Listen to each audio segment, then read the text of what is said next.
এই অবালো করে দুধ নিয়ে এলাম, এই দুধ কেন বেচা হবো আল্লাহ জানে। ভাই এগুলা কি আর কই নিয়ে যাইতেছে?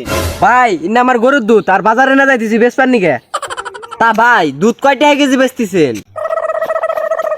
কয়টা আছে সামু বুঝতেছি না। এই 500 টাকা আছে। রোজা রমজান মাস, জিনিসের দাম বেড়ে গেছে, গাড়িটি তো দুধ, এটি খালি পুষ্টিকর।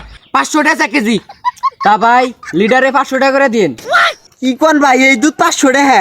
এই তুই রোজাদার ব্যক্তি, আর রোজা রমজান মাসে ও ডায়েতি রেটে জিনিসপাতি বেচতেছে। 100 টাকা দুধ 500 টাকা নাই, অত গাইল পারা দরকার, গাইল পার। আরে শালার পাগল, কিসের 500 টাকা এই দুধ? ভাই রোজা রমজান মাস আপনি পাগলের বাচ্চা করলো, আপনি একটা দুধ বেচপার নি গাইছেন, আপনি একটু গাইল পারার দরকার। এখন গাইল পারেন। এই শালা তুই পাগলের বাচ্চা, কিনলি কেন না কিনলি না, হেন থেকে যা তুই পটর পটর করিস না। ভাই রোজা রমজান মাস একে তো 100 টাকা দুধ 500 টাকা যাইছে, এখন আবার আপনি দাঁত কুষ্টি তুলে গাইলে দিছে, মারার দরকার ভাই, মারেন মারেন।